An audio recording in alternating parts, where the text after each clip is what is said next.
কালো এলাকার খবর বল। দাদা, আমরা যে পেছনে কাজ করেছি জনগণের জন্য, তাতে সামনে ইলেকশন জেতা একটু চাপে। তার উপরে শুনছি আপনার বিরুদ্ধে 3 মাস্টার নমিনেশন ফাইন জমা করবে। কি বললি? বিগত 10 বছর ধরে আমি বিনা প্রতিদ্বন্দ্বিতায় এই এলাকার প্রধান, আর আজ রতিন মাস্টার আমার বিরুদ্ধে ভোটে দাঁড়াবে? এত সাহস পাই কোথার থেকে? তার মানে এলাকার মানুষ আর আমাকে ভয় পায় না। আমি রমেশ মজুমদার, আমার পারমিশন ছাড়া এই এলাকায় একটা পাখিও উড়ে যায় না। আর সেখানে ওই বুড়ো রতিন মাস্টার ভোটে দাঁড়াবে? কি করব দাদা, মানুষ আর আমাদের দেখে ভয় পায় না। এলাকার অবস্থা যা আমরা করে রেখেছি। এই শোরের বাচ্চা, ভয় হয়েছে আমাদের প্রধান অস্ত্র। ভয়ের আমরা ব্যবসা করি। মানুষের মন থেকে ভয় চলে গেলে আমাদের যুগের শেষ হয়ে যাবে। এবার ভয় দেখাবো আমরা, আর ভয় পাবে জনগণ। আজাদকে খবর দে।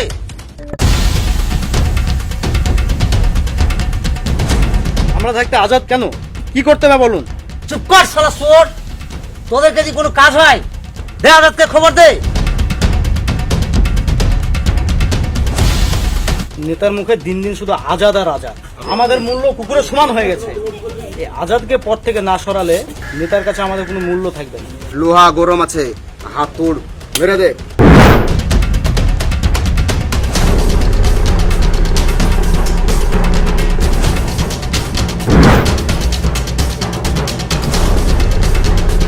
কি ব্যাপার নেতা মশাই, এত এমার্জেন্সি কিসের জন্য ডেকেছেন? তোকে মাসে মাসে টাকা দিই ঘোমটার আড়ালে খ্যামটা নাচার জন্য, ঘোমটা পরে বসে থাকার জন্য নয়। আরে কি হয়েছে, একটু খুলে বলবেন কি? আমি রমেশ মজুমদার। আমার নাম শুনলে বাঘে গরুতে একসঙ্গে জল খায়। আর আজ সামনে পার্টি হয়েছে এই বুড়ো সত্যবাদী ওই রতিন মাস্টার। আমি এক্ষুনি যাচ্ছি আর ওই মাস্টারকে টাইট দিয়ে আসছি। বলছি হ্যাঁ, এই লেখার মানুষের মধ্যেও নাকি আমার জন্য ক্ষোভ জন্মাচ্ছে। সবাইকে একটু টাইট দিতে হবে। আপনি একদম টেনশন করবেন না, এই আজাদ আছে, আমি এক্ষুনি সলভ করে দিচ্ছি। এই কালু আর রাজু, তোরা আমার সঙ্গে।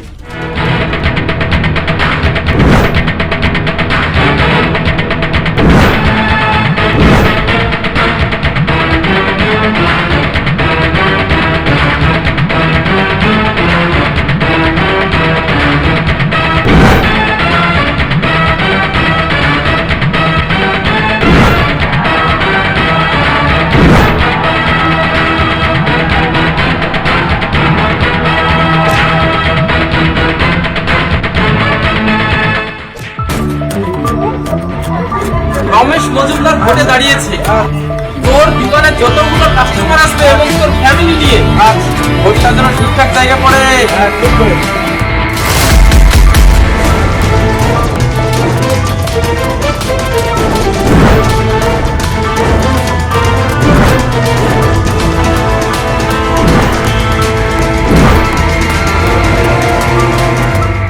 নমস্কার মাস্টার মশাই। মানুষ এই বয়সে উপায়ে ঘরতে দাঁড়াতে পারে না, আর আপনি দাঁড়িয়ে গেলেন। মৃত্যু বড় চোখের সামনে দেখতে পাই স্কুল ভ্যান খারাপ রাস্তার জন্য উল্টে যাচ্ছে। এই এলাকায় কোনো স্বাস্থ্য কেন্দ্র তৈরি হচ্ছে। চিকিৎসার জন্য অন্তপক্ষে 25 কিলোমিটার দূরে যেতে, পানি জলের কোনো ব্যবস্থা হচ্ছে। তখন সমাজ বাঁচাতে তোমাদের এরকম দুর্নীতিবাজের বিরুদ্ধে সোচ্চার হতে আমার এই সিদ্ধান্ত। কলকাতায় মেয়ে পড়ে সুন্দরী যুবতী, কলকাতার রাস্তা আমার জানা আছে। কলেজ থেকে হোস্টেল বেশিরভাগ একাই ফিরে। আশা করছি বুঝতে পেরেছেন। আমি কিন্তু মেনে নিতে পারবো না বনুর যদি কিছু হয়ে যায়। না না না না, আমার মেয়েকে এর মধ্যে টেনো না, আমার মেয়েকে টেনো না। তোমরা তোমরা যা বলবে আমি তা করবো। আমার মেয়েকে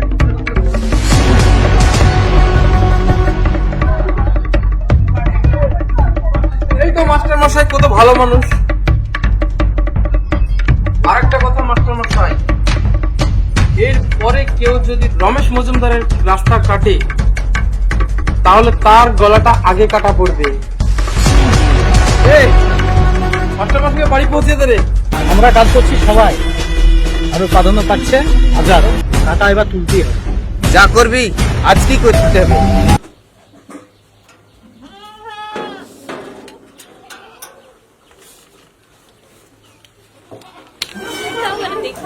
আজাদ দাঁড়া, বস এখানে।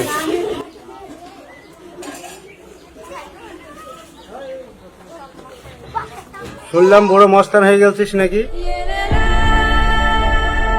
মানুষকে ভয় দেখাচ্ছিস, কিন্তু যা করছিস সেটা কি ঠিক? সমাজ কি বলবে বলতো? তুমি কি বলতে চাইছো সেটা আমি জানি। আচ্ছা আব্বা, তুমি বলো তো, এই সমাজ আমাদের কি দিয়েছে? তুমি পারবে না বলতে, আমি বলছি। এই সমাজ আমাদের দিয়েছে অপারেশনের টাকার অভাবে আমার মায়ের মৃত্যু, বিবাহযোগ্য বোনটার বিবাহ না হয়ে বোনের গলায় দড়ি, টাকার অভাবে চিকিৎসা না করতে পেরে তোমার চোখে ছানি। আর এই তোমার নীতিবাদ সমাজ, আমাদের পাশে কেউ দাঁড়ায়নি। সেই সব সমাজের কথা বলছো তুমি? হ্যাঁ মানছি, টাকার অভাবে তোদেরকে মানুষ করতে পারিনি।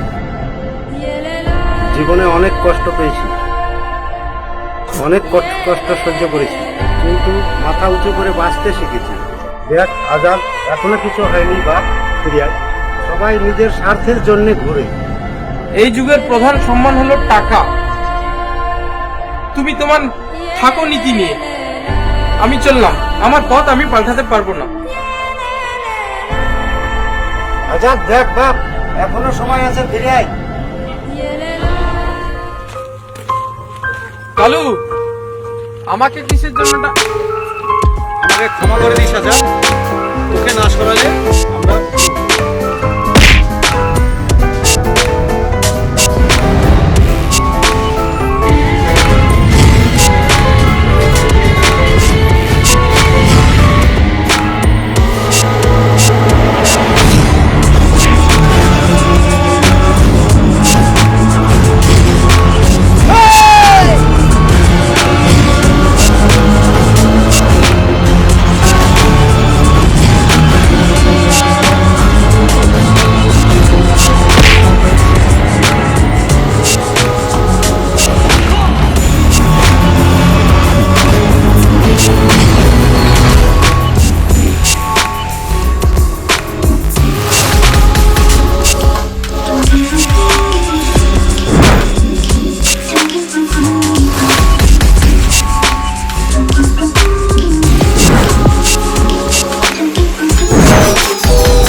রমেশ, আমার আজাদের পুরো বিপদ, 3 লাখ টাকা লাগবে। আরে শান্ত হও, কি হয়েছে আজাদের সেটা তো বলো। আজাদকে কারা জানে মেরে আহত করে দিয়েছে। আহারে, ছেলেটাকে কে মারলো? কিন্তু আফজাল দেখো, আমি এই এলাকার জনগণের সেবক, সবাই আমার কাছে সমান। কিন্তু তোমার সব রকমের কাজ করতো তো আজাদ। এই বিপদের মুহূর্তে যদি সাহায্য না করো তাহলে কে করবে বলো? দেখো, এসব ফালতু কথা শোনার আমার সময় নাই, মিটিং আছে। কি করে চেক করবে শালা, এখন মরেনি? আরে ভুল হয়ে গেছে রে। এই তোর এই বুড়োটাকে সামলা।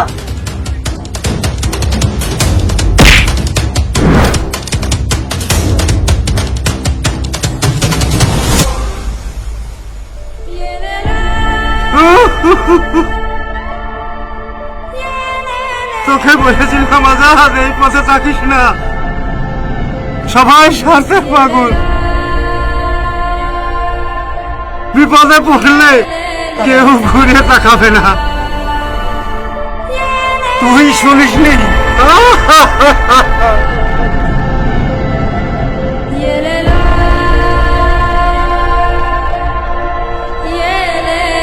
এই হলো রাজনীতির পরিণাম।